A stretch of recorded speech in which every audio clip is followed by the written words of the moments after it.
Morning class 10th, कैसे हैं आप लोग। उम्मीद है आप सभी लोग बेहतर होंगे। एजुकेयर EGPS के आज के मैथ्स के क्लासेस में आप सभी लोगों का स्वागत है। इससे पहले हम लोगों ने चैप्टर 1, 2, 3, 4 चैप्टर को कंप्लीट कर लिया है। आज हम स्टार्ट करेंगे चैप्टर 5। इस चैप्टर का नेम है अर्थमेटिक प्रोग्रेशन। अर्थमेटिक प्रोग्रेशन क्या होता है? अर्थमेटिक प्रोग्रेशन आज हम ये समझने की कोशिश करेंगे कि अर्थमेटिक प्रोग्रेशन होता क्या है, किस किस तरीके से अर्थमेटिक प्रोग्रेशन में हम कैलकुलेशन करते हैं, हमें क्या सीखना है क्लास 10th में अर्थमेटिक प्रोग्रेशन के लिए। तो चलिए स्टार्ट करते हैं आज का topic arithmetic progression. Arithmetic progression समझाने से पहले मैं आपको एक चीज़ समझाना चाहूँगा। क्या आप सीक्वेंस जानते हैं? सीक्वेंस क्या होता है? सीक्वेंस का मतलब होता है कि जब कई सारे नंबर किसी एक रूल को फॉलो करते हुए राइट किए जाते हैं तो वो सीक्वेंस कहलाते हैं। जैसे सपोज दैट मैंने लिखा 1 square, 2 square, 3 square, 4 square and so on. मतलब जितने भी नंबर से नेचुरल नंबर उनके स्क्वायर को हमने राइट किया है तो एक सीक्वेंस हुआ ये। क्यों? क्योंकि 1 का स्क्वायर, 2 का स्क्वायर, 3 का स्क्वायर, 4 का स्क्वायर, 5 का स्क्वायर, 6 का स्क्वायर, 7 का स्क्वायर, 8 का स्क्वायर। कहने का मतलब ये है कि जो नंबर्स दिए गए हैं उनको देख करके हम अगले नंबर्स को फाइंड कर सकें, वही आपका सीक्वेंस होता है। जैसे एक सीक्वेंस में और राइट करूं आपका 2 1 जा 2, 2 2 जा 4, 2 3 जा 6, 2 4 जा 8, 2 5 जा 10 एंड सो ऑन। इस सीक्वेंस को देख करके हम अगले कुछ नंबर क्या कर सकते हैं? फाइंड कर सकते हैं। या हम राइट करें 1 8 27 64, कुछ नंबर राइट कर सकते हैं। कैसे? 1 1 जा 1 1 जा 1, 2 2 जा 4 2 जा 8, 3 3 जा 9 3 जा 27, 4 4 जा 16 4 जा 65, 5 5 जा 125, 5 जा 125। तो ये कुछ नंबर्स ऐसे हैं जो सीक्वेंस हैं जिनके रूल को फॉलो करके हम अगले नेक्स्ट नंबर को फाइंड कर सकते हैं। ये होते हैं सीक्वेंस। और इसी सीक्वेंस को जब एक निश्चित क्राइटेरिया को फॉलो करता है, एक सर्टेन क्राइटेरिया को फॉलो करता है तो वो अर्थमेटिक प्रोग्रेशन होता है। अब वो सर्टेन जो थिंग्स होती है वो क्या होती है? अगर हम किसी भी सीरीज में देखें तो जो 2 नंबर्स हैं उनके बिटवीन जो डिफरेंस आ रहे हैं अगर वो हमेशा इक्वल आए तो वो अर्थमेटिक प्रोग्रेशन होता है। आइए चेक करते हैं इसमें से किसके साथ ऐसा हो रहा है। अगर इसको हम राइट करें तो 1 1 जा 1, ये हो सकता है 2 2 जा 4, ये हो सकता है 3 3 जा 9, ये हो सकता है 4 4 जा 16। आइए इनके बिटवीन गैप को हम चेक करते हैं। इनके बिटवीन क्या डिफरेंस है? तो 1 और 4 के बिटवीन 3 का डिफरेंस है, 4 और 9 के बिटवीन 5 का डिफरेंस है, 9 और 16 के बिटवीन 7 का डिफरेंस है, 2 और 4 के बिटवीन 2 का डिफरेंस है, 4 और 6 के बिटवीन 2 का डिफरेंस है, 6 और 8 के बिटवीन 2 का डिफरेंस है, 8 और 10 के बिटवीन 2 का डिफरेंस है, 1 और 8 के बिटवीन 7 का डिफरेंस है, 27 और 8 के बिटवीन 21 का डिफरेंस है, और 27 और 16 के बिटवीन 37 का डिफरेंस है ना। हमने क्या कहा कि अर्थमेटिक प्रोग्रेशन का मतलब होता है कि अगर उनमें से 2 कॉन्सेक्यूटिव नंबर्स को हम उठा लें या 2 ऐसे नंबर्स को उठा लें जो प्रीसीडिंग हो और उनके बिटवीन अगर हम डिफरेंस को देखें, if each difference is equal then the series is in arithmetic progression. तो इसमें से अगर देखें तो केवल एक सीरीज ऐसी है जिसके बिटवीन जो गैप हो रहा है वो हमेशा क्या है? इक्वल है ना, 2 2 2 2 2। तो ये कौन सी सीरीज होगी?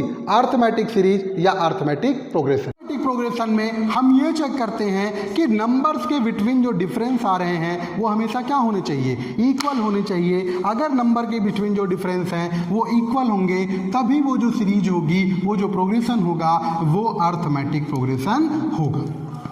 अब इसके बारे में कई सारी चीज़ें होती हैं। आइए हम शुरू करते हैं एक अर्थमेटिक सीरीज को लेकर के। सपोज दैट एक अर्थमेटिक सीरीज हमने लिखी 1 3 5 7 9 11। अर्थमेटिक सीरीज है कि नहीं है कैसे पता चलेगा? आइए पहले सेकंड टर्म में से फर्स्ट टर्म को सब्ट्रैक्ट करते हैं, कितना आया? 2 आया। थर्ड टर्म में से सेकंड टर्म को सब्ट्रैक्ट करते हैं, 2 आया। फोर्थ टर्म में से थर्ड टर्म को 2 आया। देखिए सारे गैप आपके कितने आ रहे हैं? इक्वल आ रहे हैं। इसका मतलब ये आपका एक अर्थमेटिक प्रोग्रेशन है। अब ये जो कांस्टेंट डिफरेंट आता है इसको हम क्या कहते हैं? इसको हम कहते हैं कॉमन डिफरेंस। क्या कहते हैं? Common difference. और इसको रिप्रेजेंट करते हैं स्मॉल डी से। ठीक है, कॉमन डिफरेंस जिसको हम रिप्रेजेंट करते हैं स्मॉल डी से। ये जितने भी नंबर्स हैं इनको हम इस अर्थमेटिक प्रोग्रेशन का टर्म कहते हैं। क्या कहते हैं? टर्म। 1 भी टर्म है, 3 भी टर्म है, 5 भी टर्म है, 7 भी टर्म है, 9 भी टर्म है, 11 भी टर्म है। फर्स्ट इस 1 इसका फर्स्ट टर्म है, 3 इसका सेकंड टर्म है, 5 इसका थर्ड टर्म है, 7 इसका फोर्थ टर्म है। तो जिस जिस सीक्वेंस में है, जिस जिस ऑर्डिनल्स पे है, ये इसके उतने टर्म्स कहे जाते हैं। तो इसका फर्स्ट टर्म जो है वो क्या है? First term. फर्स्ट टर्म को हम T1 या A से रिप्रेजेंट करते हैं। T1 या A से। T1 का मतलब जनरल हो गया। अगर हम कहें T3, इस सीरीज में T3 की वैल्यू कितनी है, तो T3 की वैल्यू कितनी हो जाएगी? 5 हो जाएगी।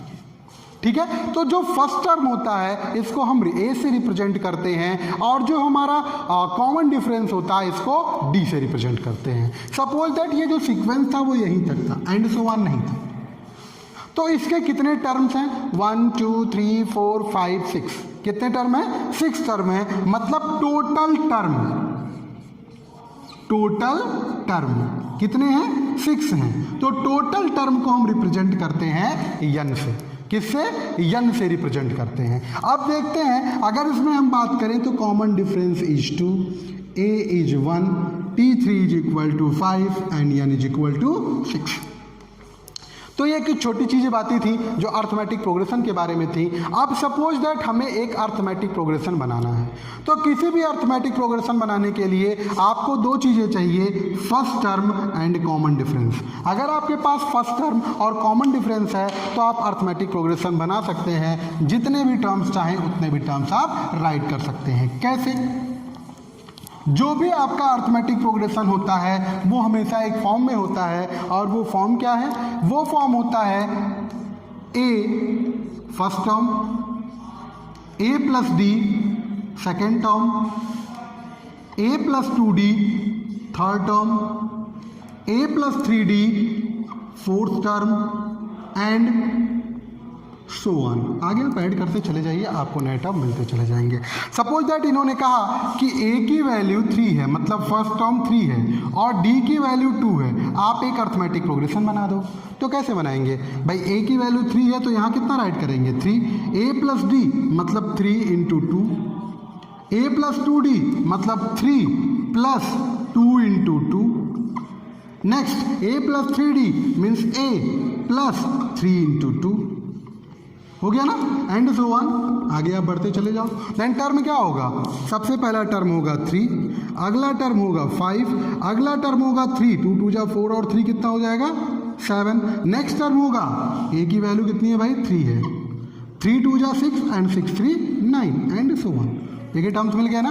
3 to 5, 5 to 7, 7 to 9 arithmetic progression में है। तो इस तरीके से आप जितने भी चाहें उतने भी टर्म्स के आप एक अर्थमेटिक प्रोग्रेशन को तैयार कर सकते हैं। तो ये कुछ बेसिक्स नॉलेज थे आपके अर्थमेटिक प्रोग्रेशन के। अब हम बात करेंगे अर्थमेटिक प्रोग्रेशन से रिलेटेड कुछ क्वेश्चन को सॉल्व करने के लिए। तो आइए स्टार्ट करते हैं एक्सरसाइज 5.1 को।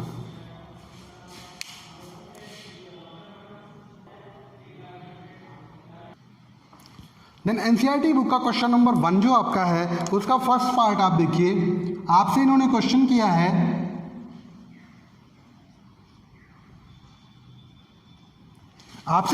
किया है कि in which the following situation does the list of number involve make a arithmetic series and why. कह रहे हैं इन्होंने कुछ स्टेप्स दिए हैं, कुछ इन्होंने वर्ड्स दिए हैं। कह रहे हैं उनका यूज करते हुए अगर नंबर्स को आप बनाएं तो क्या वो अर्थमेटिक प्रोग्रेशन में होंगे या नहीं होंगे। पहला है the taxi fare after each kilometre when the fair is ₹15 for the first kilometre and 8 for each additional kilometre. मतलब अगर आप टैक्सी से कहीं जाना चाह रहे हैं तो जो किराए का सीक्वेंस है वो क्या है कि फर्स्ट किलोमीटर का आपको 15 रुपीज़ पेड करना है। मतलब अगर 1850 आप फर्स्ट 1 किलोमीटर जा रहे हैं तो 15 रुपीज़ आपको पे करना है, और एडिशनल के लिए आपको 8 रुपीज़ प्लस करना है। मतलब अगर 2 किलोमीटर आप जा रहे हैं तो 2 किलोमीटर जाने के लिए आपको कितना देना पड़ेगा? 15 एंड प्लस 8 रुपीज़। अगर आपको 3 किलोमीटर जाना है तो क्या करेंगे? 15 प्लस 1 एंड 8 प्लस 8, मतलब अगले किलोमीटर के लिए। इस तरीके से आपको आगे जाना है तो आपके अमाउंट क्या होते रहेंगे, बढ़ते रहेंगे। आइए चेक करते हैं इसको सॉल्व करके, क्या ये अर्थमेटिक प्रोग्रेशन है। 15 में 8 को ऐड करेंगे कितना हो जाएगा 23, फिर 23 में 16 को ऐड करेंगे, 15 में 8 को ऐड करेंगे 23, फिर 23 में 8 को ऐड करेंगे कितना हो जाएगा 31, ठीक है, एंड सो ऑन। क्या ये हमारा सीक्वेंस जो है वो अर्थमेटिक प्रोग्रेशन में है? तो चलिए निकालते हैं इसका डी। अगर डी की वैल्यू निकालें तो ये हो जाएगा 23 माइनस 15, ठीक है। या ऐसे कर लें, इसके टर्म्स के बिटवीन गैप देख लें, इसमें से इसको सब्ट्रैक्ट करें 23 माइनस 15 और इसमें से सॉल्व करें 31 माइनस 23। तो 13 में से 15 को सब्ट्रैक्ट करेंगे वैल्यू कितनी आएगी 8 आएगी, और 31 से 23 को सब्ट्रैक्ट करेंगे वैल्यू कितनी आएगी 8 आएगी। लिखेंगे because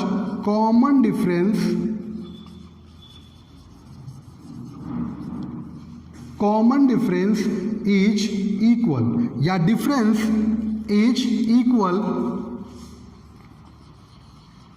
in each terms. Different क्या है, इक्वल है, therefore it is in AP, arithmetic progression, ठीक है। क्योंकि जो डिफरेंस है वो इस टाइम का क्या है, इक्वल है, इसका मतलब ये अर्थमेटिक प्रोग्रेशन में होगा। नेक्स्ट क्वेश्चन है, the amount of air present in a cylinder when 1/4 when a vacuum pump remove 1/4 of the air remaining। ये कह रहे हैं एक कोई सिलेंडर है, अगर हर बार में 1/4 एयर जो उसमें से है रिलीज हो रहा है, तो आप बताइए कि क्या ये जो रिलीज का बनेगा वो आपका एक अर्थमेटिक प्रोग्रेशन होगा। आइए चेक करते हैं, अभी पता चल जाएगा। हमने ये मान लिया कि जो वैल्यू है पहले उस पंप की, उसमें V वैल्यूम का गैस भरा हुआ है, तो 1/4 निकलेगा, जितना वैल्यूम था उसका 1/4 निकल जाएगा। तो V का 1/4 करेंगे कितना हो जाएगा V/4, और V में से V/4 को अगर हम सब्ट्रैक्ट करेंगे तो वैल्यू हो जाएगी 3V/4। भाई V है, V में से V/4 को सब्ट्रैक्ट करें तो 4 1 जा 4, 4 में से 4 1 जा 4, 4 में से 1 सब्ट्रैक्ट हुआ, हो गया 3V/4, तो रिमेनिंग 3V/4 ही होगा ना।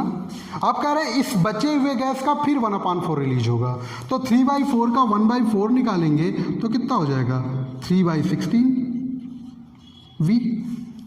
अब 3/V16 फिर रिलीज हो गया, तो बचा कितना, बचेगा आपका 3V/16 माइनस 3V/16 में से हम सॉल्व करेंगे 3V-4।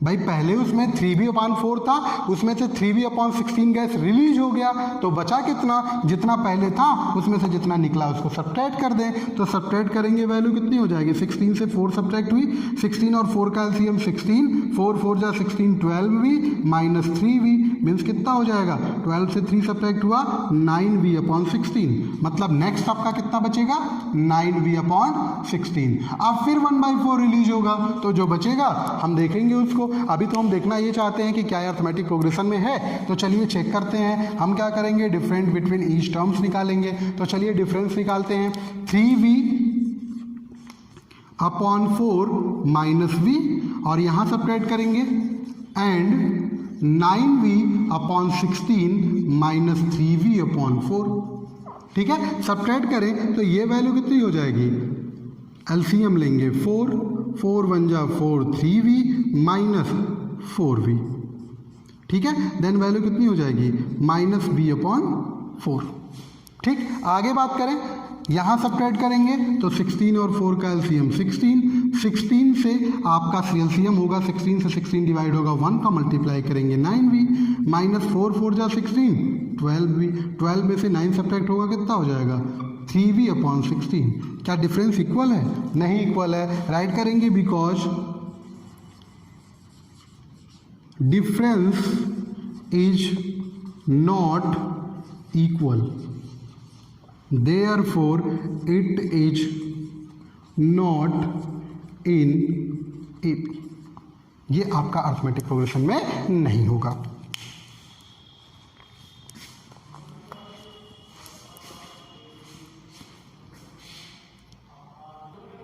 नेक्स्ट क्वेश्चन उन्होंने कहा है कि the cost of digging a well after every metre of digging well it is cost ₹150 for the first metre and rises by the 50 for each subsequent metre. ये कह रहे हैं कि किसी गड्ढे को खुदवाना है तो पहले 1 मीटर की जो कॉस्ट आ रही है वो ₹150 आ रही है, और आगे जितनी भी खुदाई होगी वो ₹50 पर मीटर के रूप से इसमें ऐड होती चली जाएगी। मतलब 1 मीटर अगर हम डिगिंग करा रहे हैं तो 150, 2 मीटर कराएंगे तो कितना हो जाएगा 150 प्लस 50, 3 मीटर की डिगिंग होगी तो कितना हो जाएगा 150 plus 50 and plus 50 because 2 metre की हो रही है एंड सो ऑन। आइए सॉल्व करते हैं इसको। फर्स्ट आपका 150 होगा, सेकेंड आपका 200 हो जाएगा, थर्ड आपका 250 हो जाएगा एंड सो ऑन। ठीक है, आइए डिफरेंस चेक करें। तो डिफरेंस चेक करेंगे तो 200 माइनस 150 एंड 250 माइनस 200, तो सब्ट्रैक्ट होगी, यहाँ वैल्यू 50 आ जाएगी और ये भी कितनी आने वाली है 50 आने वाली है। देखिए दोनों इक्वल है ना, राइट करेंगे because difference is equal in each term therefore it is in AP। आपकी जो सीरीज होगी वो किस में होगी AP में होगी। ठीक है, नेक्स्ट इसका पार्ट है। नेक्स्ट क्वेश्चन इनका है the amount of money in the account every year when ₹10,000 is deposited at the compound interest 8% per annum। ये कह रहे हैं इन्होंने एक बैंक में 10,000 डिपॉजिट किया है तो पर ईयर उनका अमाउंट जो बनेगा उसका जो सीक्वेंस बनेगा क्या वो AP में होगा। तो आइए चेक करते हैं। उन्होंने कितना अमाउंट जमा किया है 10,000, तो आफ्टर 1 ईयर इनका अमाउंट कितना होगा। क्या होता है फॉर्मूला अमाउंट का, principal in bracket 1 plus R upon 100, तो रेट कितना है इनका 8%, R upon 100 to the power time की वैल्यू 1 ईयर हो जाएगी फर्स्ट ईयर के लिए। ठीक है, सेकंड ईयर में इनकी वैल्यू कितनी हो जाएगी 10,000 1 plus 8 upon 100 to the power 2 हो जाएगा। ठीक है, थर्ड ईयर में इनकी वैल्यू कितनी हो जाएगी 10,000 in bracket 1 plus 8 upon 100 to the power 3 हो जाएगी। अब इसको आपको सॉल्व करने की ज़रूरत नहीं है, क्योंकि इसको अगर आप सॉल्व भी करोगे तो ये सारे टर्म्स इक्वल होने वाले नहीं हैं, इनके बीच का जो डिफरेंस है वो इक्वल होने वाला नहीं है। क्योंकि आप जानते हो कि कंपाउंड इंटरेस्ट जो होता है वो हर साल उसका इंटरेस्ट बढ़ता रहता है। अगर सिंपल इंटरेस्ट होता तो इक्वल हो जाता, बट कंपाउंड इंटरेस्ट हर साल इक्वल नहीं होता। आप राइट करोगे because difference between each term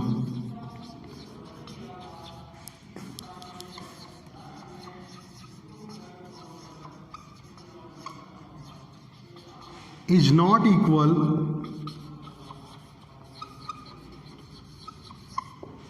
therefore it is not in AP।